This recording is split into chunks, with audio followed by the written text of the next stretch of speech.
PM hal bol na chu Kuki Ahshi episode 2 adia Rebecca hung kita kan ke pikir ni tai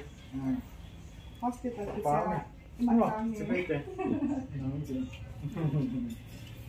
Lilim hin Kuki Ahshi jau si ke to hin ki mutu sa ri ti la nang to hin pe khat mo mo ka ke mo ho bo chu na lungel hoi PM ti ho bo chu camera ready ke ong tai kom ta lo di ha simple ta ta bol yo chu Rebecca hello jong ta pu venatin ama he munu ma ping bo chu na to a ka le phai la ngam to he anu muta pang ko mana episode 2 adi na che camera ki hoina vet ki hoi ka vom ki ke wa camera ki hoina vet getting ready and getting set ana le scarf ki bol tang kyo he kaluka na chum le phadia de kol le dwa kom ma tu pi tong tu pi ding na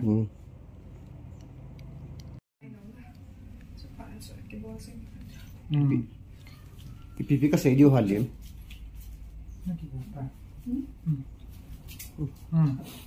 intro ade he to ahi actress Rebecca ahi in Kuki Ahshi episode 2 ade he jo chen chingbai ka chai win chingbai to ke holim ka chai win to ahi Rebecca to ki bat ki du he alwe selfie bolt na Kuki Ahshi episode number 2 tu ni khwa ai ke holim video hi Rebecca Haokip in lam Haokip bebe ano nga lang na ni film star min thangta sa hin Kuki film industry tu ni khwa hi inzo episode number 1 ai ke holim ma bang ba chu kita tupi tata topic tupi tata ai pun na mi pio heading he sa hi jong na he nai lo ko din ga se te lim hi kana thoman be se hi ana kazinei song kazinei ba do apa na khat bong se kana thoman chunei ngai ta mena ko na welcome Rebecca to Kuki Ahshi ke ni han nam ke USB nam picho bida kai na ama hi Kuki actress Rebecca hin ama Spain Rebecca in introduction in bohan lang film ahung thoti lai na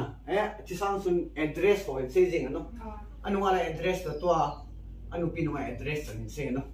kanu ga nai che de mo no ma ti na chu chan de la ko ite ko na e ba ma to de dia hi news o ki sa chu ki en short hanen ts mo na ko okay ke ba min Rebecca chanchin apin namun Rebecca apin namun chule hoila isini ham chai za nei tam ti hoi he ta bin chule khamna thei ki bol ho chunga na apon na ho jong iza ta bin film a thong iza ta bin to anu ha pena khen do num chu Kuki film industry ti ta te na tu la a term is a Kuki zo film industry ti ta te iti sunga hi ki dem na zong atamin na aban le khan to ding dola khan to lo la ji hi ipi pe ni dem nang ngel chule mi pi hin dem sa i support bol le ti hin na chom lom ta in nin se pi thi le sin ki pa min te iti le khan to the di ham chule adem bol ho no dem na tam pi ta na chan ni na role ho is what abong hi mi pi na bol lo na ding advice ero le mi pi ne sa no ne in se pi dos ki pa min te film industry nam hi ei ho nam bo se song hi koi na nam chum ma song hi film industry hi so ke hi nam li ni nam neo hi song ne so si film industry hi film la nga hi mi khang ta ma sing ei ho pu ki te ei ho hi khan tau the lo naw hi film hi nam choi sang na song hi na nam het na song hi chu song ei ho song hi inam khan to ding wat min the khat a bol khat hi ki support tu ngai si hi toy kanam gem apps yan lang ai lo le mun dang amin show ho abol pha song na kon atam join free alu te ding te go zio te as it mean hard work hitai budget tam ta ne yami akipan jong pon nai ho la chanam neu te hi na lai si ben min hita chu tha le song sianga tam ta hi men alel agin now a chon now ma zo si hi nam khan tong na ding zong a hi chu jong le to ai wa ding ai professional ta chi ke jong hi ko en hitai sum le pailam panga hi in ti pha la ko hi chai in chen se ma ke to da the hi lo hi a hi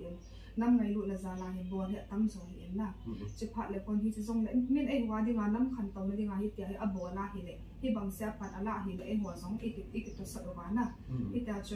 show abo là hiện năm ấy luôn extra rồi giống con tôi con chơi gì vậy na giống lệ show cái ball tiếng giống con ai thấy là con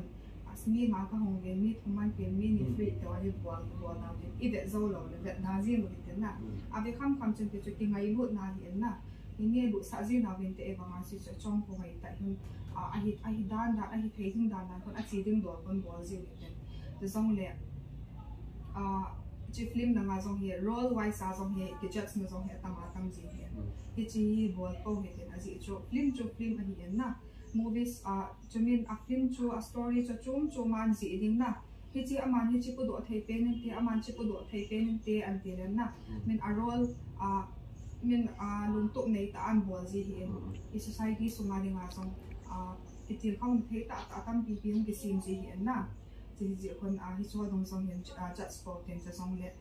ai ni zo si zong he ten ki support to hi ten i ki support to ba hi le hin ki sei si ki dem sang hi ten ki pa chaw hi ten chu song le mi a hi mo deu yu mi sa wa a ba deu sa le ki kon personal ta zo ki sei hi ten na